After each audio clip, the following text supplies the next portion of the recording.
Hello, everybody out there in YouTube world.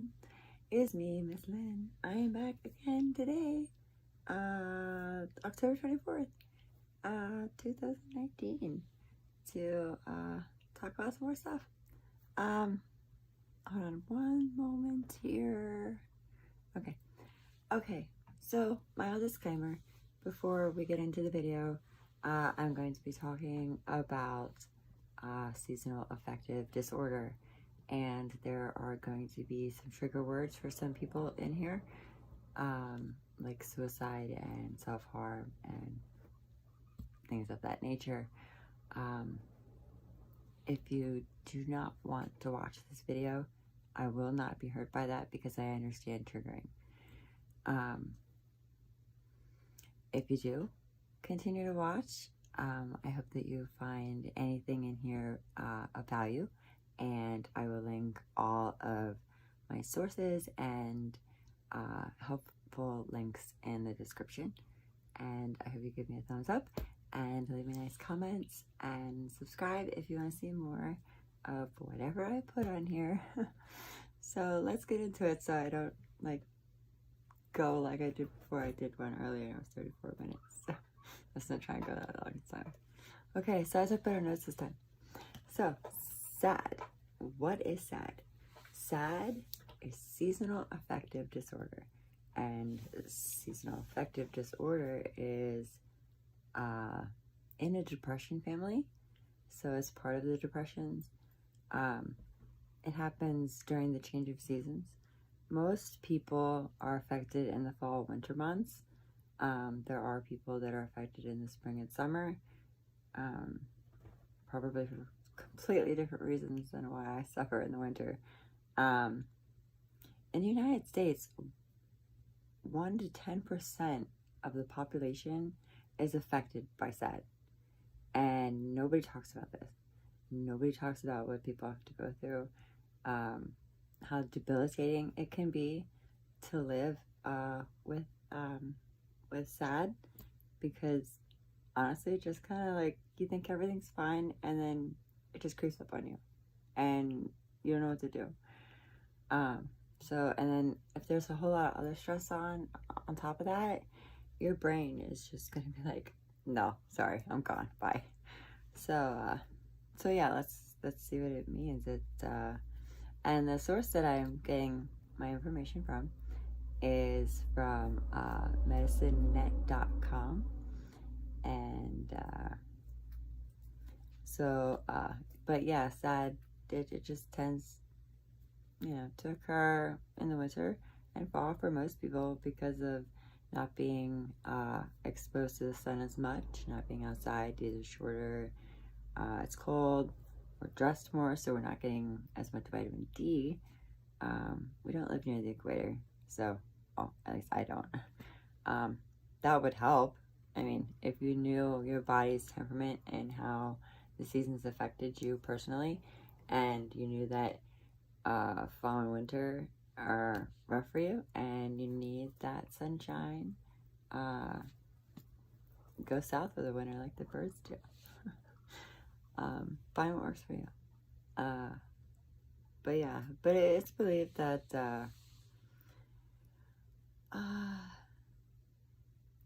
just so some symptoms of S.A.D. So as with depression, you have, well, depression, it's pretty much all the time and it just never goes away. With S.A.D, there is a period of respite where when it's not affecting you during that season, you have an off season where you're okay.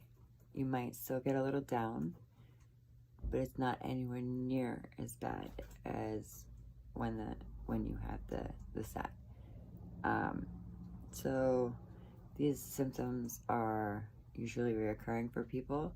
I do try to take preventive measures to counteract it before it gets really bad. And like I said before, sometimes I just don't even realize it, and everyday stressors just pop up, and then one day I'm fine and the next day I'm in the corner crying because I'm just so sad and depressed and don't want to be here. But yeah, these happen all the time, most likely. It affects more people with depression or a depression diagnosis, anxiety. But other symptoms are eating too much, like sugary and starchy comfort foods. They have low energy, crying spells, you just cry for no reason. You're not sleeping enough or you're sleeping too much. That's a big giveaway. Eating is another big giveaway that there's something going on. Some people like me are like stressed non-eaters. I know that sounds really weird to hear, like, yeah, when I get stressed I eat. No, when I get stressed I don't eat. So I don't know. I'm me. So yeah, but it really makes it hard to do things for some people that have SAD, to eat or just to do things that make them happy when they get really depressed, or gives them joy. They just don't want to do anything at all, really. If it's not treated early, it could lead to a full-blown depressive episode, and that's gonna land you in a psych ward, and that's not fun. I like being locked up, but I can't get out. I'm an adult. This is why I'm an outpatient. So this is why, like, I know that this happens every year in the fall to me, and every year I'm very optimistic that I'll be okay this year and I won't have to do anything to to be sad. I won't be sad this year. I'm gonna be happy. No, and then it's out of the blue, life hits you.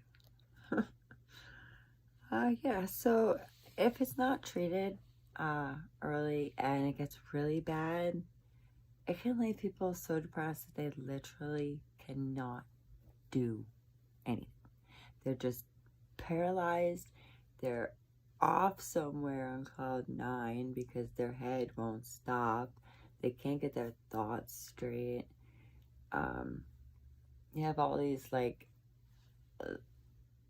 bad self-talks to yourself when you get depressed. And you start thinking to yourself that nobody wants to be around you, nobody likes you, this, that, and the other, and you really, really get down on yourself. And I was just there like a week ago, and it wasn't fun. I don't want to do it again. And I do say that every year, and every year I do almost get to that point where I have to be hospitalized. It didn't get that bad this year, almost.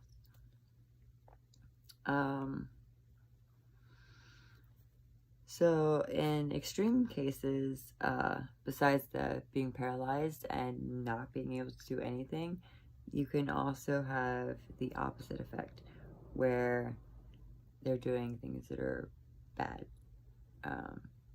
and they're harming themselves, because when you're depressed, you don't feel anything. You just numb. So you harm yourself in order to feel something, because you don't feel anything when you're in that state. When your mind is in that state, you don't feel anything. And I can tell you, as an empath who's able to feel everything, to not feel anything sucks. As much as I sometimes don't like being an empath and feeling everything, I would rather feel everything than feel nothing.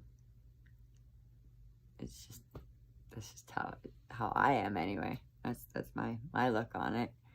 But yeah, it's bad, and people can go off and they can do bad things to themselves. They can commit suicide if they get too depressed and they're not strong enough and have enough willpower to stop themselves, or to ask for help, or to have an intervention from your friends, family, etc. If they notice anything is going on with you, they should speak up. And I'm going to leave everything in the description box.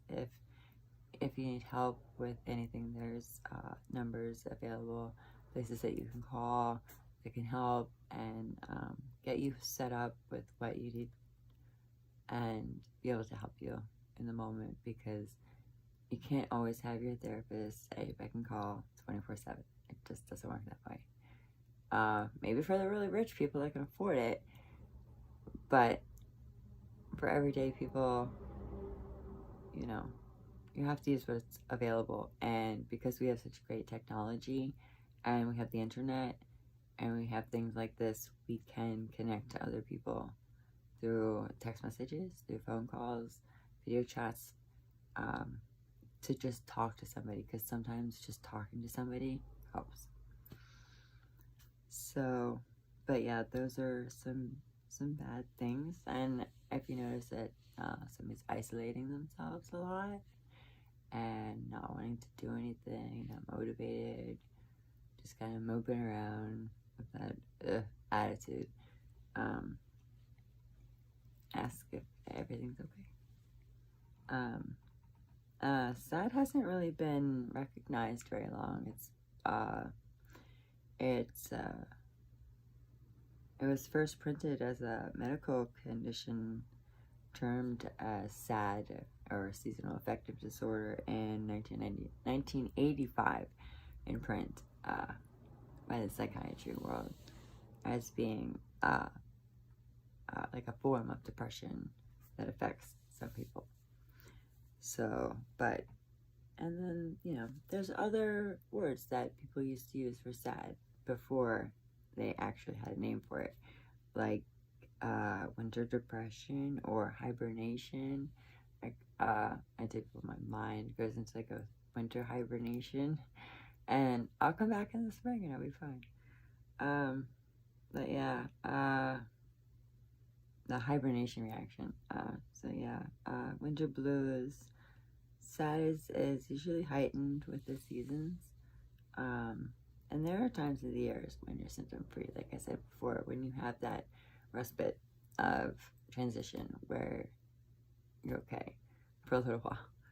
And you can really make a lot of progress in that little frame of time that you're okay and you're not on this downward spiral of sadness, that you can do to help prevent it from being worse the next time, and to help somebody else that you know that might have it, or if you have it, this might help you. So, and if it does, I that makes me feel great. I truly want to help people. So let's see, things that can help with S.A.D. Sunlight, just being outside in the sun.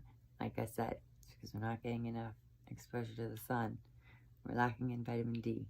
It's a chemical in our brain. It's also linked with depression and bipolar and anxiety and a whole list of stuff. And so yeah. Let's see, sun lamps, which I do use. I have a sun lamp. I use that. Exercising, just going outside when the sun is out. Try and be outside, even though like it's cold and it might be your face that's exposed. But if you could just stand outside for a few minutes and just the warmth of the sun, just feel it on your face and be present in that moment and feel it. And it usually makes you feel better because you're getting your vitamin D. And you can supplement, of course, with vitamins. And make sure you talk to your doctor before you start anything. Or if you think there's anything wrong, please go see your doctor immediately. Or if you're in an emergency situation, call 911 or go to your nearest hospital. Let's see what else is there. Acupuncture has been said to help some people with it. Meditation. Surprisingly, in the winter time, if this affects you, when it has snowed and then the sun comes out and the sun is beating down on all the white snow, it's really bright outside, go outside. You get this intense blast of energy from the sun that's bouncing off of the snow, and it is a great way to help elevate your mood a little bit, so that you can do stuff. Depression is a very debilitating disorder. It's not pretty, and it's not easily managed. For some, it is, that can take the medication and be okay. I'm very hypersensitive and not just in a mental state, physically sensitive, everything. So I can't take anything. No antidepressants, nothing. All holistic for me. And if I can do it with no medication, then I think you guys can do it with no medication. And I think people need to talk about this more, because I think it affects a lot of people. I think it affects a lot more than this 1 to 10% of the population in just the United States. That's just the United States. Think about the rest of the world. Like, how many other people are going through this? There's a lot of people that live in the north, and people that live in the higher states and even further north, they have it even worse. So just be grateful that you have to deal with what you have to deal with and not somebody else's stuff that could be way worse. Be grateful. Let's see here. Medication, as I said, CBT Therapy, which is cognitive behavioral therapy. And what that is it gives you skills to help you manage your stress, help you manage your anger, help you manage your anxiety, help you deal with issues and situations that come up in your daily life that you might be struggling with. And then it teaches you how to apply it in your life and how to use it and how it works, and then you see how it works, and it's actually pretty cool how it works. I'm gonna be honest here with you guys. I've been in and out of therapy and hospital since I was 17. So I have a list, and I didn't want to take anything seriously. I didn't want to take therapy seriously. I didn't want to take my life seriously. I didn't want anything to be serious. I just wanted it all to be fun and games, and I didn't have to think about anything because I didn't want to have to feel anything that was mine. Because it's easy to be an empath and feel other people, but then when you have to sit and feel yourself, it's hard. It's hard to look at yourself that way. It's hard to see that. Anyway, I digress. Let's continue. And talk therapy. Just having someone to talk to can be so helpful, because when you have S.A.D, you can be with like a whole bunch of people and feel like the loneliest person on the planet, and you're surrounded by people. But then, like now I'm here. I'm by myself. Well, not by myself. My guinea pigs are here and my other animals. But like, I'm the only human in this room. So, and I'm okay with that. I'm comfortable. I'm okay with myself, just being with myself. But if I'm in a crowd of people and, you know, this stuff starts popping up, I just shut down and I'm like a wallflower. It's weird.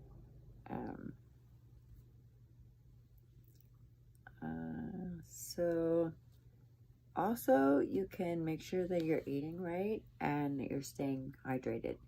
Water, water, water, water, water. And no fluoride. Keep the fluoride out of your system. It's a poison. It shouldn't even be in our toothpaste. Use baby toothpaste. So, yeah. Also, fluoride calcifies your pineal gland. They've already proved that. So, stop it. Stop. Decalcify your pineal gland and let yourself see with your third eye. Okay, so, and let others know. Like, don't be shy. Don't not tell people that you have SAD and that, you know, during this time of year, I'm probably going to disappear because I'm so depressed and I can't get out of my head. And I can't get off the couch because I'm paralyzed, because I don't know what to do. Because I'm sad and depressed. And yeah, so let people know so that they can help you. It's okay to let somebody help you. It's okay to ask for help when you need it. It's not a shameful thing. It's not an embarrassment. It's not a weakness. It's a strength. It takes a very, very, very strong person to ask for help. To even ask for help. Or to even look for help. To go out searching for help. It takes a strong person to do that. So don't for 1 second think that asking for help is a weakness. Or that having this is a weakness. It's not. It makes you strong. Because you have to put up with your shit. Sorry, excuse my language, but you do. And it makes you a stronger person in the end. Because you did it. You did it. You did the work. You committed yourself to something and you followed through and you finished it to the end. And you succeeded. And you did that. Remember that. I don't know where that came from. I don't know who that was for, but there you go. The prognosis and potential complications of having SAD. This video is going to be long. I'm so sorry. There's just a lot of stuff to cover, and people just don't know this stuff. People that get help early, they recover quick, and they're okay. And but you know, those that don't, you know, they had that episode of that major depression, they could end up in the hospital, they could kill themselves, they could hurt themselves, they could hurt somebody else, they could be reckless, they could say things they don't mean, they could steal, they could become addicted to the medications that they put you on to treat the SAD, or you could, you know, try and escapism and use drugs to escape your reality because you don't want to deal with it. And those are all not so healthy choices to make. You want to take care of yourself because it's the only body you have, and you want to love it and take care of it. So it's important. Yeah, so, you know, and then just like, no concentration. You can't think straight. Things are just whirling in your head because it's one thought after another. But like I said, like the paralysis, that's actually a chemical in your brain that when you get depressed, it releases and you're basically paralyzed. And it's not fun when you really, really just want to get up and walk out the door and go do something, but can't. You're sitting there because you're so in your head, depressed and sad that you can't move. You're paralyzed. Can't talk, can't speak. Just vaguely drift off into space. And if you've ever seen an INFJ stare, then you know what I'm talking about. It's kind of like that. So yeah, but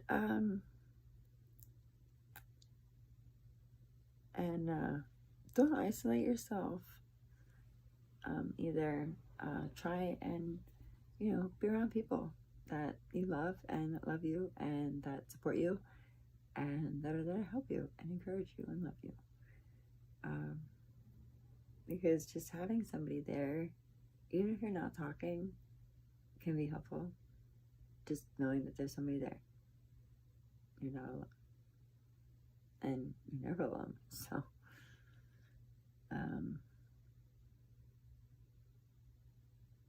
yeah. And then, you know, when you do isolate yourself and you're left alone, then you just get more depressed because you're alone. And you feel like your life sucks because you're alone. Yeah, but people that suffer from SAD are more likely to have a risk of developing a number of other mental health symptoms and disorders, have more trouble in their relationships because they're not talking. There's a lack of communication. So there can also be low performance at work or at school. Your immune system is greatly at risk. So you get really sick, and that can develop into a medical condition then, and you're worse off than you were before. So it's really important that you take care of yourself. You don't want to have to keep doing it to yourself. You want to help yourself, and the best way to do that is to love yourself. So, but you can prevent it. You can help ease the suffering. Like I said, with psychotherapy, light therapy, meditation, all that stuff I said. And, or you can go to get more help. You can go to the American Heart of Suicidology. I hope I pronounced that correct. If not, I'm sorry. I'll have their phone number and website down below. American Foundation for Suicide Prevention, link in the description. Jason Foundation, link in the description. Seasonal Affective Disorder Support Group, link in the description. And I will also link the article from MizLynn.com that gave me all this wonderful information that I already knew, but I wanted to give you a source. So I will also link that in the description below as well. And on another note, if you've watched this far into the video, and I'm glad that you have, I appreciate it. If you resonated with this, if you found it helpful, useful in any way, please give me a thumbs up and consider subscribing if you want to hear more of what I have to say and what I want to talk about, or if I'm just singing or doing whatever. And I don't know what we'll talk about next. If you have any ideas for me, leave them in the comments. Has there been anything that you have been through that has been rough in your life? You know, maybe not SAD or a major depressive disorder, or something else. You don't have to share. But, you know, I don't judge, and I wouldn't want anybody to judge me, so I don't judge. But I'm an INFJ, so I do kind of judge. Okay, I'm gonna let this one go now. And for all you that are wondering, I am much better than I was a week ago, and The worst of it is over now. And now it's just uphill. So thanks for sticking around this long. And I appreciate every one of you, every one of my subscribers and commenters. And give me a like, or subscribe, or share, comment if you find it helpful or useful. Bless you. And thank you. And remember, be the love that you want to see in the world. Bye for now.